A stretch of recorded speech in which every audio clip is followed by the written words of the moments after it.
Hello, hello, hello, and welcome to this Topical Life. Today we have a very special guest because you know all our guests are special.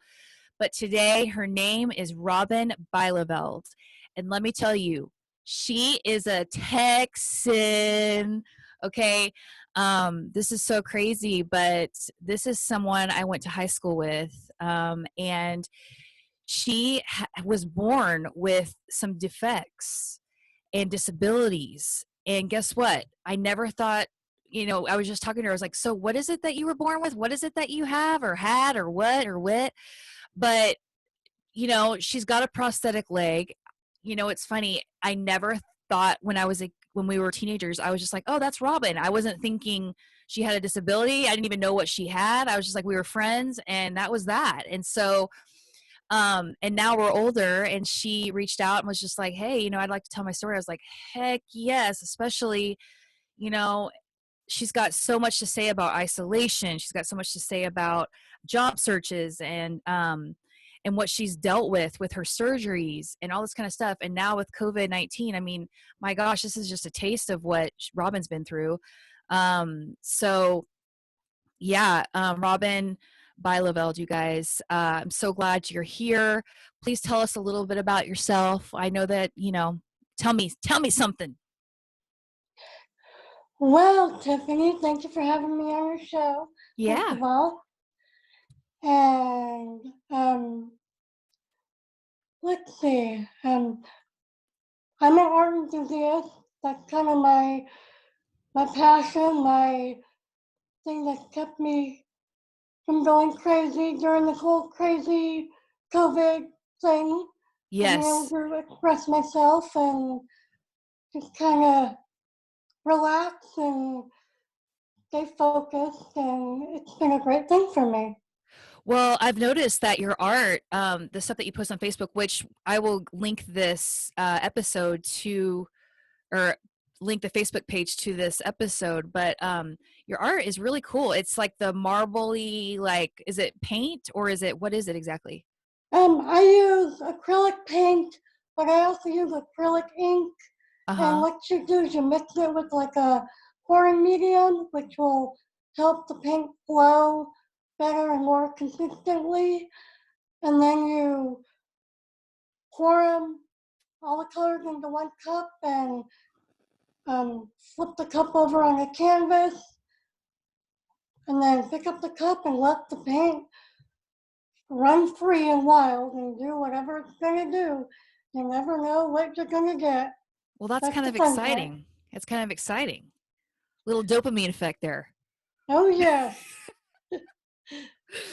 So, Robyn, some of the things that you were actually born with, you call PFFD, Proximal Femoral Focal Deficiency, and that roughly affects a very small amount of the population, 50,000 to 200,000 people. You were born with a cleft palate, and then as a baby, you had water on the brain, which is hydrocephalus. So that is a lot to start out a new life, but coming into the world, but you have proved strong, man. So like, what has transpired since then? Like, you were born this way, and then you've been able to push through a lot of middle school, high school, elementary, push through your life with all of these things. I'm imagining that the very first part of your life was a lot about surgeries. Is that correct? Yes. So Um, let's talk about the process of where you got from day one to now, and as far as like your disability and what your life looks like like now. So like from then to now. okay. So, as you mentioned, I was born with, I'll start off talking about my PFFD, which, PFFD. which affects the femur bone, and it can either be completely missing or just like shortened. I happen to have my femur bone on my left side completely missing, and it also caused my the rest of my bones in my body to be 50% smaller, which is why I'm a cute little 4'5", yay. Yay. So you're 4'5", but you said you were born without your left leg? Without my left hip. So Okay. basically, like, the upper part of my left leg Uh-huh. is completely missing. I just have the lower part attached to my hip. So I Oh, have no wow. femur, Oh, no wow. femur bone. Okay. And also on my right leg, which I found out doing research, I have a mild case of PFFD on my right side as well. But I still have my right hip. It's just deformed a little bit.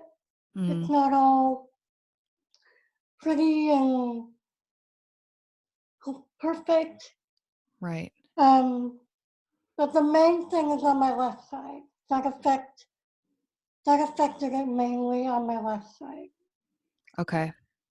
I was 3 years old when I had my leg amputated. Oh, wow. I remember that vividly. You do? I do. Wow, 3 years old. So, like, what do you remember about it? Like the surgery or recovering from it? Recovering from it, I remember feeling what they call phantom pain, Mm, which is basically you feel like whatever part of you was being amputated, you still feel it. Like you can, so it's like it's there, but it's not there. And I can remember just being really freaked out about that sure. at 3.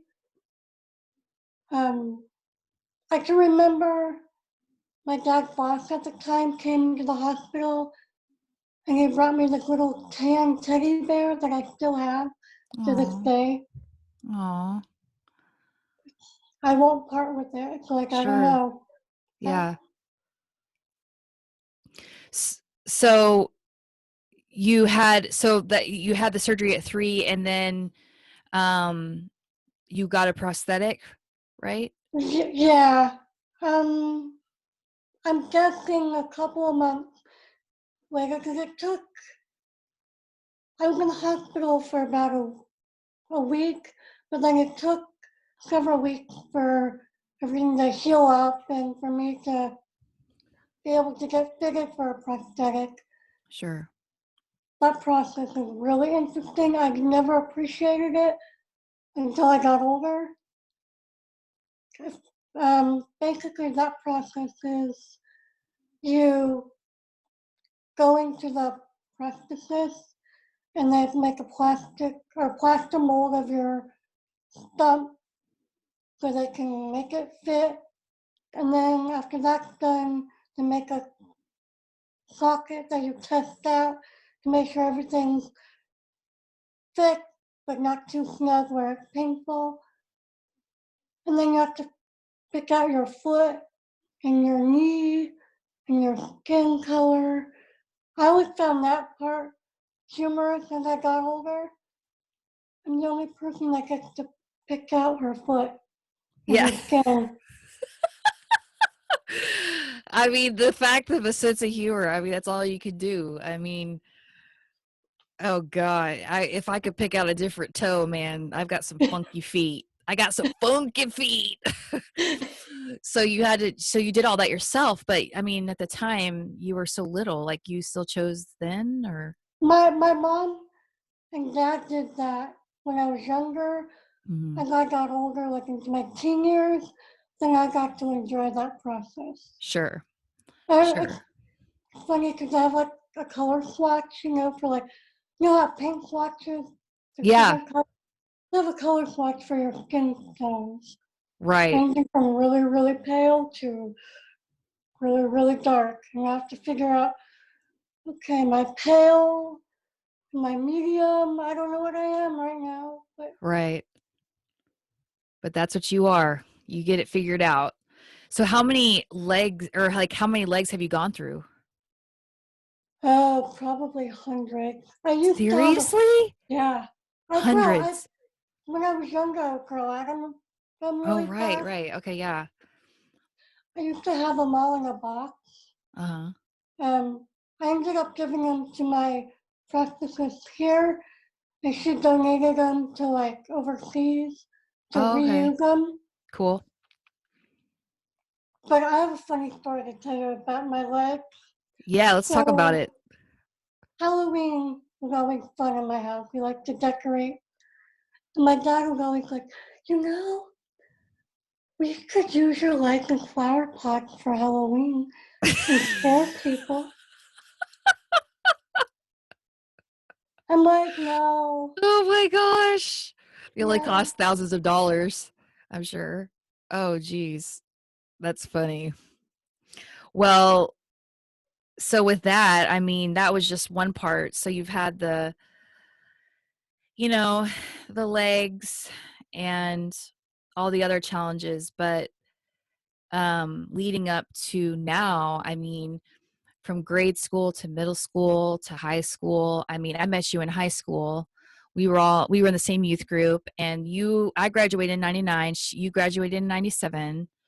Um and I just didn't really think much about your disability. I mean it's not like I didn't see it, but I just didn't think about it. And so obviously for you, what's it been like just growing in from your teen years to your adult years and the things that you've gone through? I mean, it sounds like humor is a component to your life. Your faith is a huge component to your life.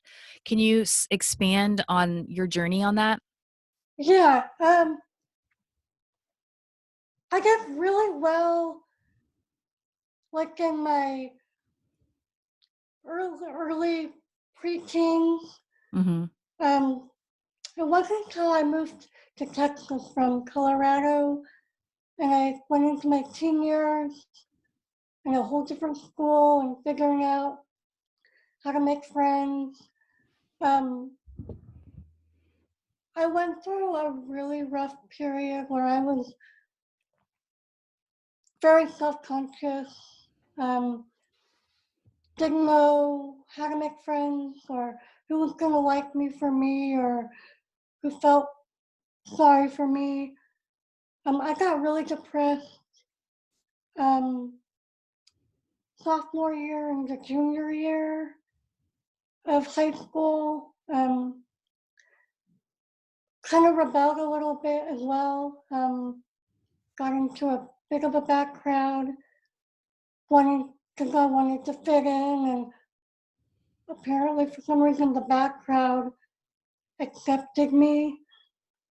So I started skipping school a little bit and just kind of drinking a little and smoking and just kind of I got away from my faith a little bit during that time. Sure. Um, there was some anger, I Yeah. think. Do you think it On was kind of like delayed grief almost? Yeah. Mhm. Um, so for like year and a half was really hard for me. Um, I'm not sure what turned it around. I think I got tired of the rebellion and trying to keep up with the bad crowd. Um, so I told my parents. I mean, they knew I was depressed. I'm not really good at hiding that. I used to like to think I was, but I'm wiser now and I'm not a good actress. Yeah. So I started seeing a Christian counselor from the church that you and I attended. Um, and he put me on antidepressants for about a year, maybe a little over a year, and that really helped me.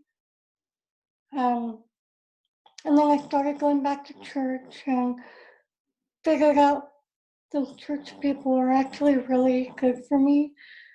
I had made some really good friends that were supportive and were just there when I was having a rough time.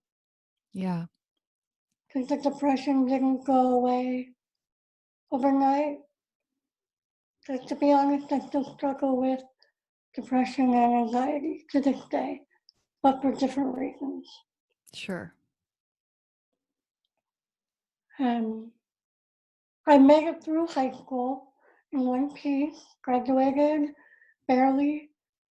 Well, I shouldn't say barely, I just didn't do as well as I would have hoped grade-wise, but I was never the academic scholar queen. Yeah, you and I both, my friend. Just skidded on right through it. Yeah. So then after high school, That was interesting. I went to college right out of high school, and I figured that's what you do. You graduate from high school and you go to college. Again, academically, I didn't do well. I dropped out like 3 times because math was like the bane of my existence. sure. I kept failing algebra. I realized numbers and letters don't go together. Yeah. There's a reason why we have numerical and alphabetical separate. Yeah. I agree with that.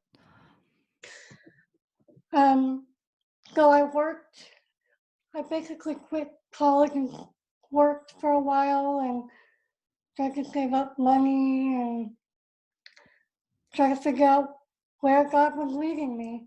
Mhm.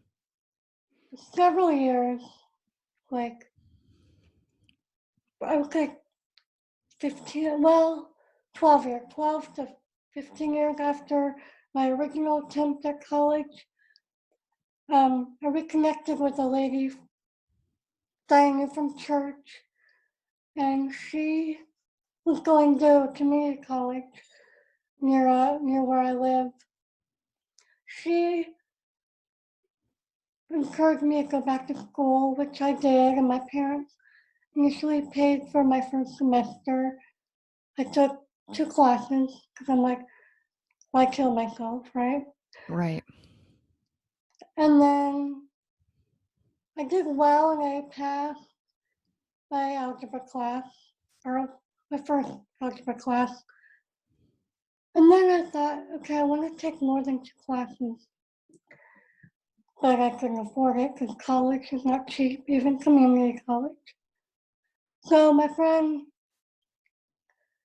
who was going to the same community college I was recommended I apply for a Pell Grant, which is basically free college. Mhm. So I applied thinking, oh, I probably won't get it, but why not?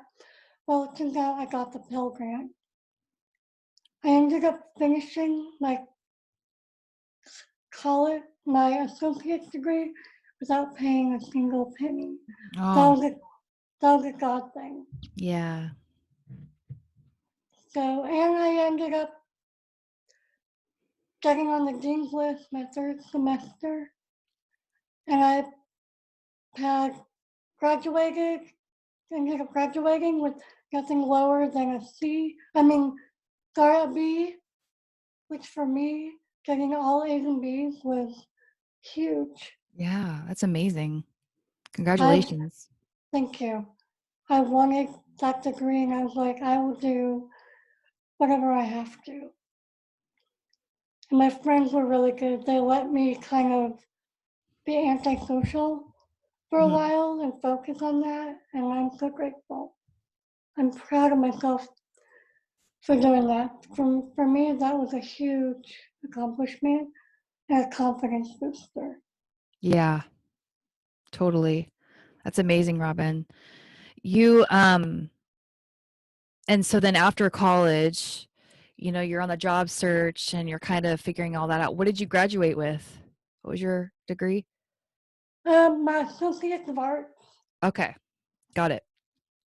So, leading up to this point, a couple questions come into my mind, and this might be just kind of my ignorance. Just I have never had a disability, a physical disability. Um, And, I'm just curious, like, as far as like emotionally, the depression, that's one thing, I get that. But just being born with a disability rather than coming into a disability, is there such thing as one being harder than the other? I mean, Um, what do you think about that? What is your take on that? that's a good question, and I've thought about that because I've read stories of people who have lost limbs in later life from Uh-huh. accidents or something. Um, on some level, I think it was easier for me because it's all I've known. Right. So for me, it's somewhat normal. At the same time, I've been keenly aware of I'm not normal in a sense of I don't have two good legs like Yeah. everyone else. I can't do things physically like everyone else. For example, I've never learned how to swim because that was just more challenging.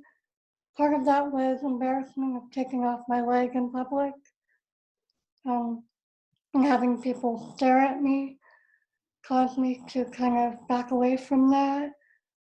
But I can't ride a bike because I can't push the pedal with my artificial leg. Right. Um, I can't run unless somebody's chasing me. I might figure out how to run then, but I don't run. Um, I do have a more pain from a physical standpoint, which can emotionally, physical pain can kind of emotionally um, rub on you too, because you're trying to figure Sure. out how to manage physical pain. Um,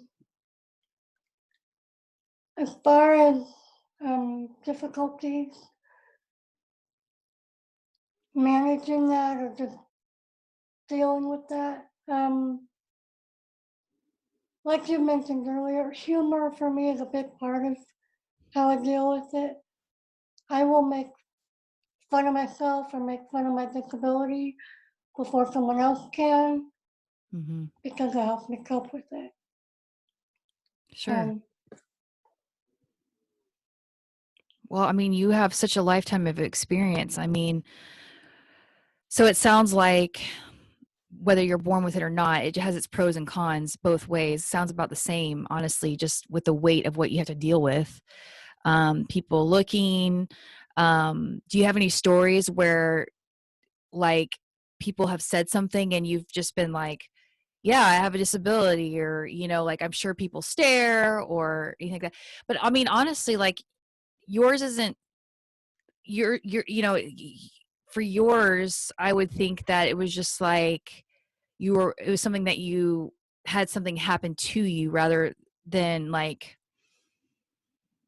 I don't know, like, it's like, obviously you don't have a leg, so it's kind of obvious that you don't have a leg, so someone might not be so curious or whatever. But do you find people staring, or how do you deal with that?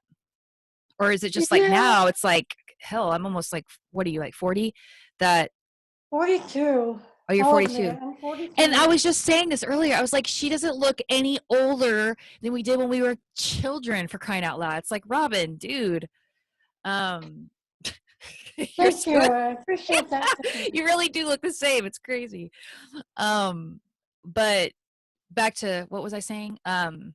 Do people stare? Yeah, like, was that hard for you growing up, or you just get used to it, or you're just kind of like, whatever? Um, growing up, I felt like I was sheltered from that in a sense because I went to a Christian school. So as far as being in the academic environment, I grew up with most of those people from the age from like second grade till seventh grade. So they all knew me. They knew I had a disability. And so they all accepted me and didn't really like you, they really didn't notice. And I didn't really notice as a kid But as I got into like my teen years and even adult years, I walk with a very noticeable limp.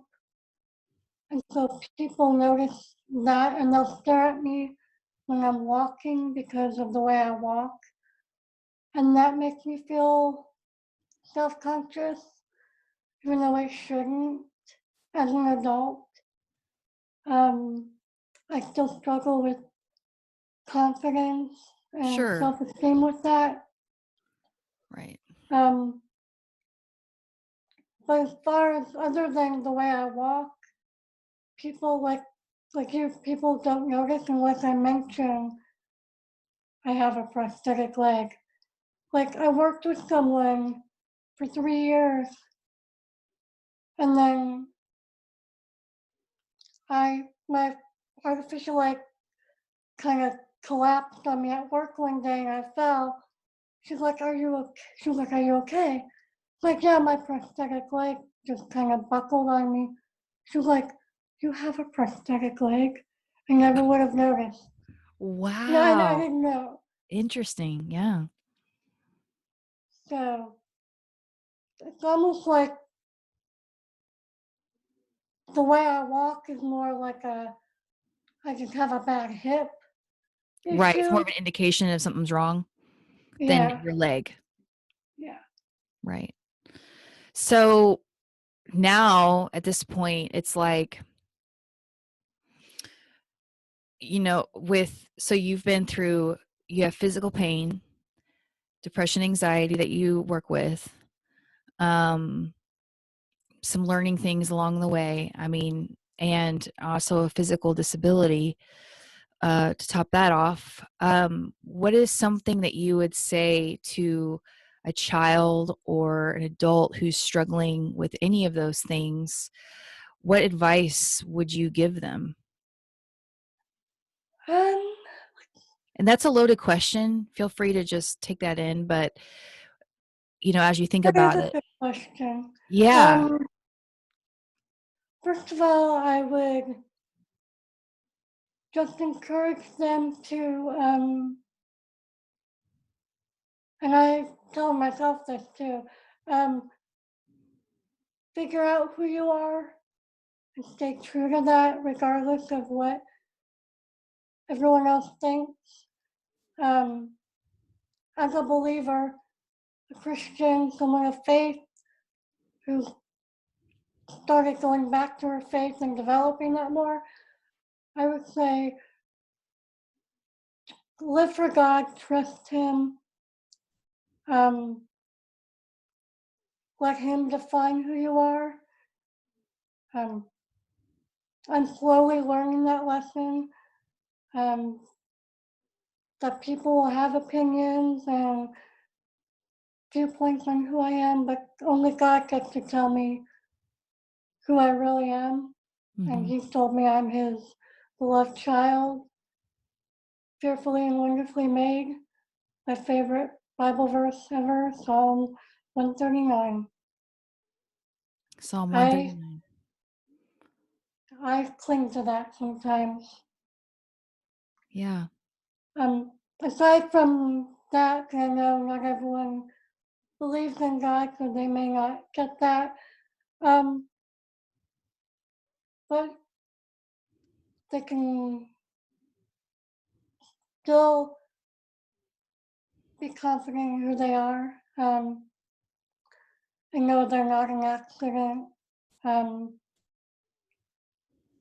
and you get to decide, aside from God and God in you, you get to decide who you are and don't give people any more power over you than what they should have. Amen to that. That's insanely good advice, Robyn. And I love like what you said too, just that you're telling yourself this as you talk, that you tell yourself that. I think that's it just opens people's hearts even more because we're not perfect and you're speaking truth. We're all humble to the fact that uh, we're not perfect and that we're a work in progress every single day. That's a Christian or not, but you are living your testimony, which is really cool. Thank you. Yeah. So now here we are. Your life now, you're into art, and what does your life look like right now? Well, living at home with my parents just due to financial stuff and other um, factors Mm-hmm. beyond my control right now. Um, Not working due to COVID-19. Um, Trying to figure out when I feel comfortable going back out there and looking for work, or if there's a virtual job. I know there's lots of like call centers or virtual jobs out there that I could probably try to focus on and look to. Um, just trying to survive this whole Pandemic. interesting experience we're in right now, all of us. Mm-hmm. It's if you would have told me a year ago we'd all be in this situation, myself included, I probably would have said you were crazy. Yeah, me too. Me too. Well, and you had mentioned too that you have such a experience in isolation. Do you feel like this is a different kind of isolation because everyone's in isolation? Does it feel like isolation to you because everyone is like, for me, it's like, well, we're all in isolation. So does it feel really that isolating that we're in isolation? Like, Right. like, does it feel different? Like, what is this kind of isolation like for you versus the true isolation when you're really truly by yourself and everyone else is just continuing on? This feels different in the sense that I don't have a choice to be in isolation. I'm by nature an introvert, so a lot of times I will choose to kind of isolate just because that's how I recharge and that's how I kind of am, even though I do go out and I work when I was able to work and go to school. This is more of a, well, if I may want to go out, but I can't go out kind of a thing. Yeah. So it's a different kind of isolation where, well, it was nice the first couple weeks because of my introverted nature, and now I'm kind of like, I do want to see a few friends. Yeah. I don't like big crowds because I'm more of a one-on-one or two or three people kind of person. Yeah. So Yeah. Yeah. it's been weird. It has been weird. A friend just drove by today. I was taking my dog out and she was just like, it's been 71 days. Like here in Oregon, it's like they by county, they kind of do phases, right? So I think we just literally today is the official first day of phase one. And Okay. so I think in Texas, it's more than that. Like my sister was saying that people are living like normal. Like, Yeah, we're in phase two, I think, where restaurants can have 50% capacity, salons and gyms can open up, bars are opening up. And I'm like, okay. yeah. Does it feel like, okay, does it make you want to go out and do something? Because I've noticed like as more time goes on for myself, it's like, well, I'm just going to stay here because it feels almost weird to go out there. Like nothing's the same anymore. So I'm just going to stay home. Like, Yeah, and I'm an it, extrovert. So I imagine a lot of people are going to have to adjust, right? it's weird.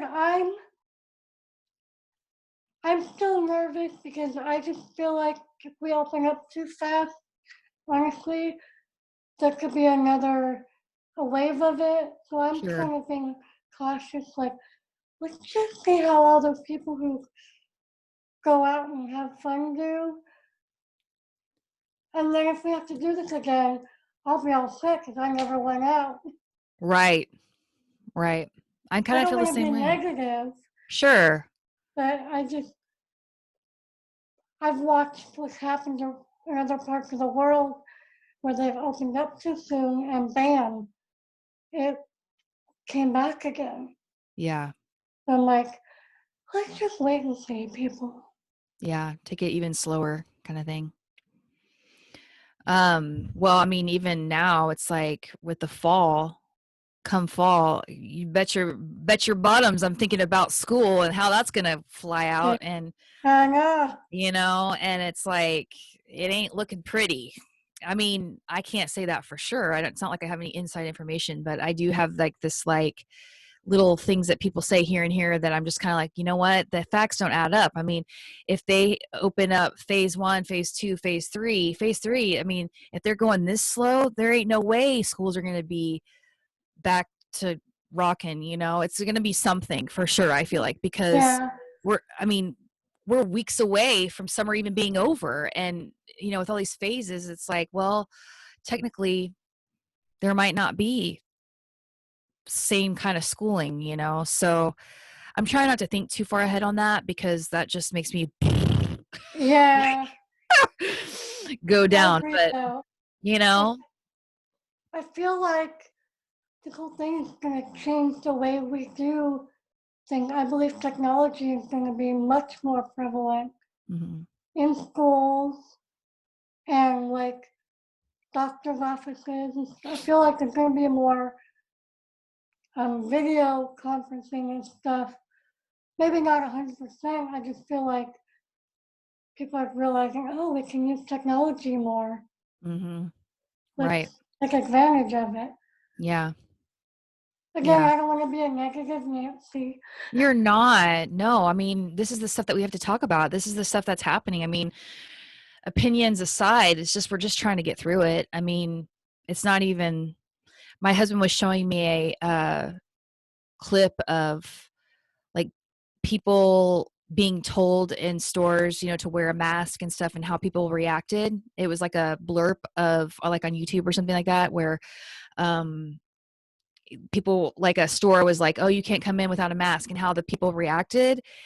People were so upset, like spitting and like, "You don't tell me what to do. This is a freak," just like it's impinging on people's rights and I'm going to get a lawyer because you're not letting me in your store without a mask. I mean, there's just a lot of little it's just kind of foggy, I mean, a phase for the phases and who we're going to hire the phase person to do the phase, and when this phase is done we're going to have a whole set of people to do this phase, and like it's nothing's really clear, so people are it's just not it's just chaos. And I think with the aspect of just wear a mask to be respectful, that kind of sits better than just like you can't come into the store without a mask. I mean, it's people just getting upset, spitting is a big one. I just I mean, if you had told me a year ago that spitting was like equivalent to like a death, like I would have never believed you. Like, not that spitting would cause someone to die, but just like the idea of spitting would be like a rebellion of not wearing something, I would have been like, what? How does that work? But anyway, Yeah, well, with your job situation, we were kind of talking before the recording was, um, you are in a tough spot because you want to work and you've worked in the past and you don't qualify for disability because you work. And what a hard place to be, because I know from you posting on Facebook, you get hired for these jobs and then they don't accommodate to what you need, right? yes, Is that right? And then things don't work out and that kind of stuff. And then you're not able to get disability and you're trying to work. So not sure how that works, or that's got to be so frustrating. It is, especially because the accommodations I'm asking or have asked for are not like, I'm not asking them to change their entire company structure and policy. Sure. I'm asking for like a chair to sit on at a cash register when I'm running the cash register. I'm not even saying I would use the chair the whole time. Just if I got tired or needed to rest, can I have a chair? And nobody's been able to, or rather willing to do that, with the exception of my last job I had um, before they closed the store down. This was before COVID-19. Um, they, my manager was awesome. She gave me a chair up at the register area and told me, whenever you need to sit down, sit down. You have to sit down for majority of the time unless someone's at the register. You do go ahead and do that. That was probably the best manager I've ever had. I Oh, miss wow. that. So that was right before COVID hit? Yeah. Okay. So you were working then. Isn't it true? Like, I remember in high school, did you work at the Family Christian Bookstore? Yes, I did. That's how I remember. Did you work there for a really long time? What was it called? It Was was it family. Family Christian It was Bookstore, right? family, and then I worked at Lifeway after Oh, that. right. Okay, right. And then they just happened to just shut down, right? Because you worked there for a while, right? Yeah, Lifeway shut down last year. Oh, okay. And Okay. that was the job where my manager gave me a chair at the register and told me, no problem. Yeah, no kidding. I mean, duh. I mean, isn't it technically illegal to not hire someone based on disability? Like, they have to accommodate you, right? Yeah, Yeah. I mean, if they're forced to accommodate people that are handicapped, for coming into their place, surely they do that for their employees. Is that yeah. something that, like, you run into a lot, or is it just kind of the jobs that happen to be? Um, the last couple of places before COVID, um, that I went to, or not the last couple, but like at least one place before that, um, I went in there. I won't name the place, Yeah. but um, I went in there to talk to the manager, and I was told, well, they weren't hiring. And this was right before Christmas, when I knew that Lifeway was going to be shutting down and wanted to try to find a job in the near future. Yeah. Um, I was told, well, they weren't hiring. Now, a friend of mine went in there like a week later and put in an application, and they said, oh, yeah, we're hiring. Oh, So I went back and I went back to this place of business and talked to the manager, and he was kind of a jerk and just made it seem like he was not willing to accommodate me. I've always been upfront with people and let them know I have a disability and I may need minor accommodations. Um, and that seems to have never worked. wow. Well, that's just crap. And good for you for pressing through and going back to tell them, look, this is what happened. What'd you do? Calling them out, even if they didn't budge, that you weren't sitting back taking that. That's good.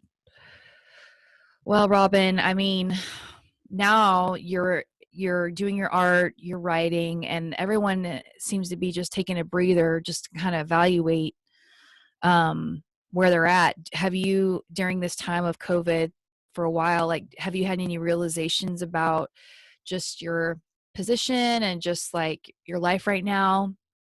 Like you said that, with the physical pain that you're dealing with, and I get that. I've been dealing with some physical pain stuff too, but just, emotionally, and I struggle with anxiety and depression as well. So I get you on some level for sure. And I know I've had some God moments of just like during this time of COVID-19. Have you had any realizations that you want to share just like during this time? Um, yeah, I feel like for me personally, God is Mhm. using this time to teach me to trust Him, Mhm. to lean into Him more.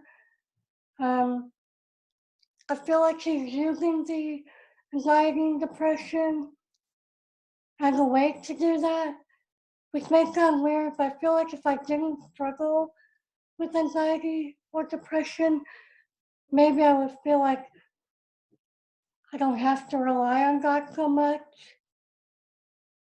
I'm a firm believer that God will use certain things in a way to force you to depend on Him. Because sometimes, um, when things are good, I know for me personally, I don't always think about God. Yeah. But when I have to be on my knees, figuratively speaking, Yeah. sometimes literally, Yeah. those are those moments where I've, I'm having to trust God, even if I don't feel like He's near. And I'll be honest, there have been many moments where I've felt like, where are you, God? I don't feel you. Um, but so that's one aspect of where I'm at. Again, my art, I feel like God is really using art. That's one way I worship God and draw close to Him is through art. Mhm. Because in my mind, God is the original artist, creator. So He put that desire that to create in me, and I feel more alive when I'm creating and doing art, whether it's writing or art. I've always been drawn to creative things in life. Yeah. So that's just, I feel like she's developing those skills in me for future purposes. I believe he's going to use my art and even my story and my writing in ways that I don't even know yet. I don't even try to figure that out. I'm just like, okay, God, Yeah. here I am. Run with what you want me to do. Yeah. I hear you on that. Um, wow, Robyn, I'm so glad that we were able to reconnect and talk about this stuff. I definitely want to keep more in touch and on Facebook and stuff, as well. And just, you are a wealth of information, and I just thank you for your vulnerability and just coming on here and giving us a blip of what your life is like and been and where you're headed. You're a strong individual and are just set aside for this beautiful display just all on its own. So yeah, just thank you for sharing your story, and just look forward to what's to come, and um, in the future, especially after this COVID stuff. And yeah, I find it very encouraging how you're looking at it, and it definitely helps me in my path, and hopefully anyone who's listening. So Robyn, thank you so much. Robyn is our, let's see, second to last story for this season 2. Wait, second to last? No, third to last. We've got 2 more after this, but yeah. So thank you, Robyn. Everyone else out there, hope you're having a good week. Hang in there. We're here for you. You take care now. Thank you, Tiffany, for having me. Yes.